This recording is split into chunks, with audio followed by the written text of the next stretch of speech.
наброява около 18 000 души. Населението е около 5-6 000 души са роми, другото са българи. На много хубаво място е Ихтиман. Тук това се казва Карабари, едната планина, това е средна гора. Между Вакарел и Мирово, другото село. Разполагаме с железопътна линия, разполагаме с магистрала, с второкласен път. И общината не е от богатите общини, но ние искаме в Ихтиман да се повдигне малко икономиката и хората да дигнат стандарта на живота. Тая чаша вино, тъмно кръсто, беличко. Вечерта е пълна къща с приятели. Добре дошли, приятели. Вас е пълна къщата ни с радост и веселие. На здраве и добре дошли, да вдигнем чаши за това. Днес празнуваме 3 години от създаването на пенсионерския клуб Еледжик.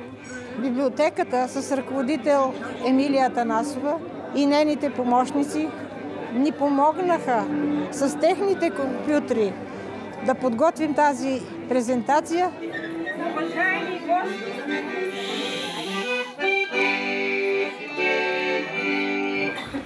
повтарям го. Уважаеми господин кметове, скъпи пенсионери, днес в този слънчев ден хубав празник ни е събрал. Това всеки от нас го е разбрал и на поканата се е отзовал. Желая ви на всички винаги да посещавате клуба, защото имаме много изненади за вас.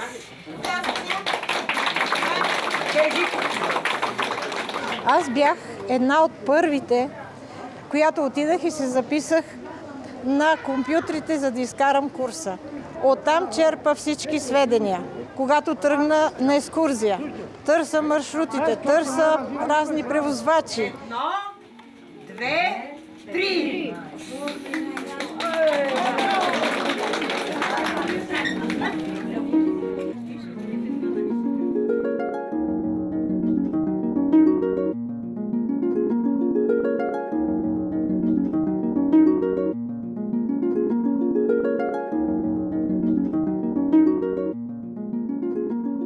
Казвам се Емилия Атанасова, главен библиотекар съм в Народно читалище Слънцеград Ихтиман. От 18 години съм в библиотеката.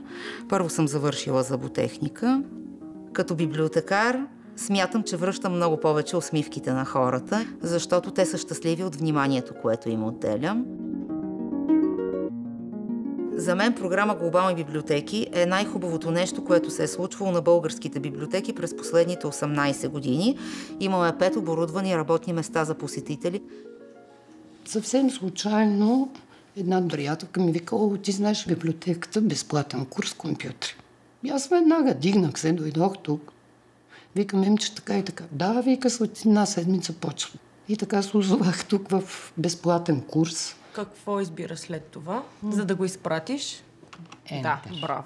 Много бързо схващаш. Да. Айде сега на Милена да прата здравей. Добре, искаш ли? Тя ми направи електронния адрес, всичко с нея. И двете много са отзивчиви. Аз нямам думи да се. Емилия много толерантна към нас. Много добре обясняваше по 2, по 3 пъти. Ние сме вече позабравяме, де.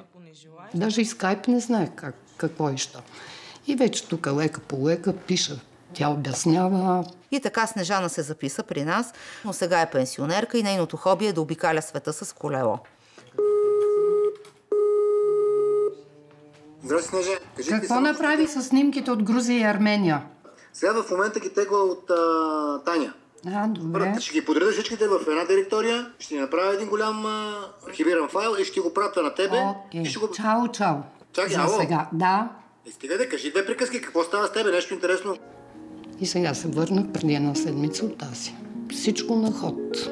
И всичко се спи на палатки. Къпем се по реките, по изворите. Па и дъжда много пъти ни е прав якато. И така, говоря си вече с хората, където са ми приятели от цял свят.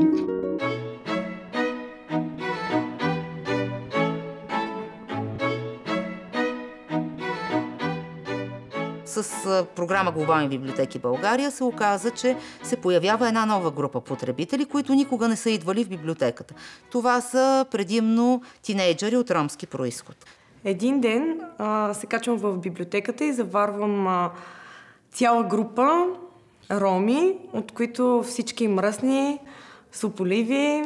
Помолих на следващото посещение всички да бъдат изкъпани, измити с чисти дрехи, при което на другия ден заварих коренна промяна при тези деца. Благодарение на това, че те желаят да ползват компютрите, желаят да ползват интернета. Решиха, че няма да се съобразяват с това, че вътре има само 5 компютъра, искат всички да бъдат вътре непременно. В залата се натрупват 20-30 човека. Аз не искам да се карам с тези нови потребители, уникални за библиотеката, и същевременно искам да направя нещо, с което те да си спазват правилата. Успяхме да се свържеме с лидера. Той ми помогна да мога да се справя с проблема, да има дисциплина, да има някакъв ред и този ред да се спазва, без потребителите от тази възрастова група да се чувстват обидени. Когато се запознах с Емилия, останах с много хубаво впечатление от нея. Разбрахме, че може да направим нещо хубаво за всички. За града, за обществото и за самите нас. Тук в библиотеката има много голямо професионално развитие, защото много голяма част от нас нямат компютри вкъщи. Да. Пускаш го сега и на първия слайд го пусни само. За да го обърнем. Хайде сега. В училище ни дадат някаква задача за дадена презентация по някаква тема. Намираме картинки от интернет. Все пак урока става по-цветен, по-приятен. На тържеството по случай и бала. Да. Значи аз съм правила покани за моят бал. По-ефтино излиза да бъдат направени поканите в информационния център. Идва семейството и ги питаме как се казват майката и бащата, които организират сватбата, да кажат как се казват младоженците, избираме подходящи снимки. Сара ги умее много по-добре от нас. Колко момичета сте? Само аз ще съм момиче, всичко стана да има само момиче. Ние сме електрогрупа и ще танцуваме след известно време в читалището. Сега се готвим, приготвяме се, репетираме. Изтегляме си клипчета, от които може да научим разни стъпки, разни хватки, стойки. И същото трябва да е. Така. И после с другата, и само там, и после чупки в кръста, в хаша, само там. Аз съм много усмихнат човек, как забавя. Но имам и много болка в моето сърце. Когато приятелката от Португалия е на линия, винаги му даваме такава възможност да може да се свърже с нея, защото любовта е важно нещо. Докато бях тук на тия компютъри, много преживях с нея. Може би добри, лоши моменти.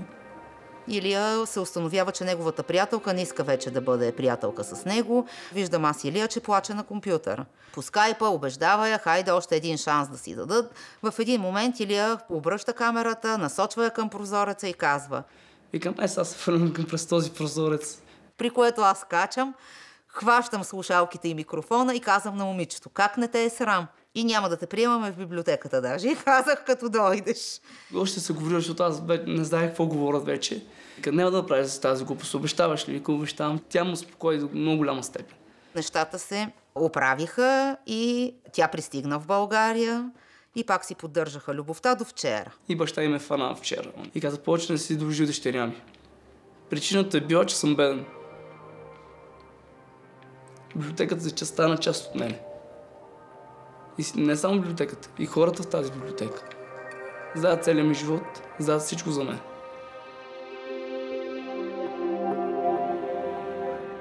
В принцип мога да работя всякаква работа. Няма значение дали е физическа или някаква отговорна работа. И дойдох тук и с Емилия седнахме да си говорим и викам, трябва да се търся работа. И тя ми обясни как. Попълнихме заявлението, написахме една автобиография.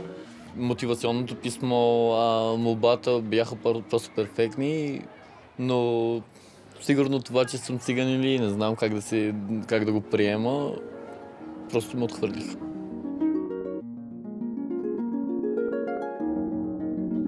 Георги е един младеж толкова сериозен, че независимо от това, че в един момент си намери работа и отиде да работи в Австрия като строителен работник, се оказа, че библиотеката пак може да бъде част от неговия живот, защото неговите близки, майка му и неговите братя и сестра му идват да се свързват с него по скайп.